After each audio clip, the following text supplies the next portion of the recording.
Panglima Angkatan Bersenjata Amerika Serikat, Jenderal Mark Milley mengunjungi Indonesia pada Minggu, 24 Juli 2022.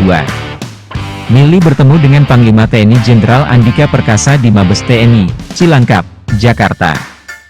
Kunjungan Milley ke Jakarta ini dalam rangka safari ke kawasan Indo-Pasifik. Panglima Tentara AS itu hendak memperkuat hubungan dengan negara-negara Indo-Pasifik di tengah meningkatnya tantangan Cina. Pernyataan Milley itu diamini oleh Panglima TNI Jenderal Andika Perkasa.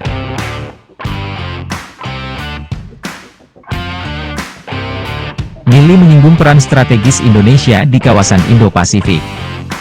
Jakarta disebutnya merupakan mitra kunci Amerika. Milley menyampaikan keinginan Washington untuk memperkuat kerja sama militer dengan negara-negara lain di Indo-Pasifik. Kami ingin bekerja sama dengan mereka untuk mengembangkan interoperabilitas dan memodernisasi militer kami secara kolektif, kata Milley dikutip Associated Press. Amerika Serikat pernah menyatakan akan membantu Indonesia mempertahankan Natuna Utara dari ancaman Cina.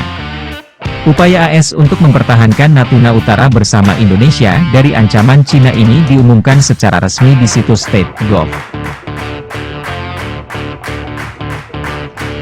Dikutip dari zonajakarta.com, soal bantuan militer Amerika, saat ini dalam wujud latihan perang bersama Garuda Shield 2022. Rencananya Garuda Shield 2022 bakal diadakan akhir tahun ini. 14 negara akan turut serta dalam Garuda Shield 2022, yang menjadikannya ajang latihan perang terbesar di Asia Pasifik.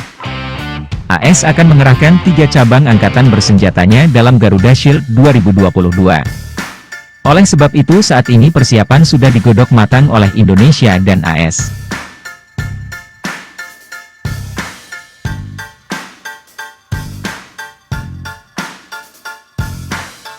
Menyoal bantuan militer Amerika yang digunakan untuk mempertahankan Natuna Utara, ialah kemudahan akses bagi Indonesia membeli peralatan tempur standar NATO. Ada fregat frame, Arrowhead hingga F-15 Eagle, yang bisa diangkut oleh Indonesia.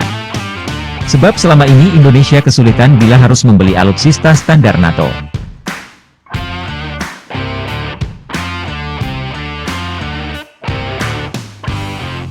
Dengan adanya niatan AS membantu Indonesia mempertahankan Natuna Utara, maka secara tak langsung angkatan bersenjata negara adidaya tersebut juga disiap-siagakan. Kemungkinan besar AS tak langsung membantu Indonesia di Natuna Utara seperti pengerahan militer secara permanen layaknya di Taiwan.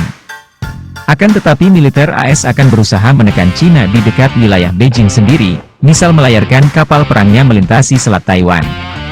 Hal ini lebih efektif dan masuk akal ketimbang mengirim militernya ke Indonesia, apalagi Indonesia tak kenal dengan namanya aliansi pertahanan. AS sudah mempersiapkan armada penggebuk apabila perang melawan Cina pecah sewaktu-waktu. Ada armada ke-7 yang sudah siaga di Yokosuka, Jepang. Setelah itu AS mengundang semua sekutunya agar segera merapat ke Asia Pasifik. Inggris merespon dengan mengirimkan kapal induk HMS Queen Elizabeth sebagai langkah menantang Cina. HMS Queen Elizabeth langsung diperintahkan berlayar ke Laut Cina Timur sampai Indo-Pasifik, mencari keberadaan armada Liaoning Cina.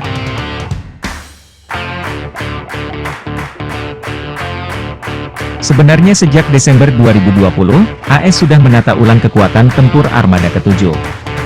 Saat itu Sekretaris Angkatan Laut Presiden Donald Trump, Kenneth Brightwhite menjelaskan bila keamanan Laut Asia Tenggara saat ini merupakan salah satu medan operasi US Navy. Dia akan mengirimkan armada pertama ke sana. AS sengaja melayarkan armadanya ke sana sebagai jaminan bagi sekutunya bahwa Cina bukanlah ancaman serius. Maka dari itu AS yakin bisa membendung Cina walau harus berperang sekalipun.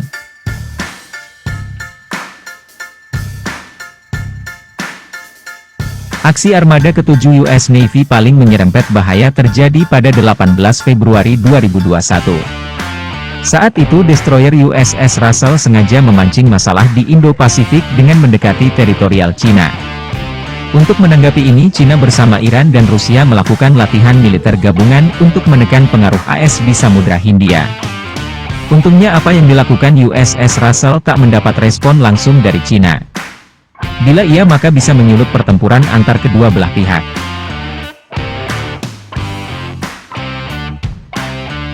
Hadirnya AS di wilayah Indo-Pasifik dipandang sinis Cina. Cina geram lantaran klaim 9 Dash lainnya bisa hancur berantakan apabila AS beserta sekutu turut campur di sana. Oleh sebab itu Menteri Luar Negeri Cina, Wang Yi menjelaskan urusan bangsa Asia harus diselesaikan oleh orang Asia itu sendiri. Bangsa lain macam Amerika atau Eropa tak boleh ikut campur. Masalah Laut Cina Selatan harus ditangani oleh negara-negara di kawasan itu sendiri, jelasnya beberapa waktu silam dikutip dari ibc.net AU. Ucapan Wang ini identik dengan zaman Kekaisaran Jepang yang hendak menyulut Perang Asia Timur Raya, di mana persis masalah bangsa Asia harus diurus oleh negara-negara Asia itu sendiri. Yang ada setelah itu Jepang menjajah hampir semua negara Asia Timur dan Tenggara, mungkin Cina hendak menempuh jalur yang sama. Apalagi militer Cina terkuat di Asia, campur tangan AS dianggap akan mempersulit mereka melanggengkan klaim 9 Dash lain. Bila hal itu terjadi maka Indonesia tak akan mendapat bantuan dari militer AS untuk mempertahankan Natuna Utara.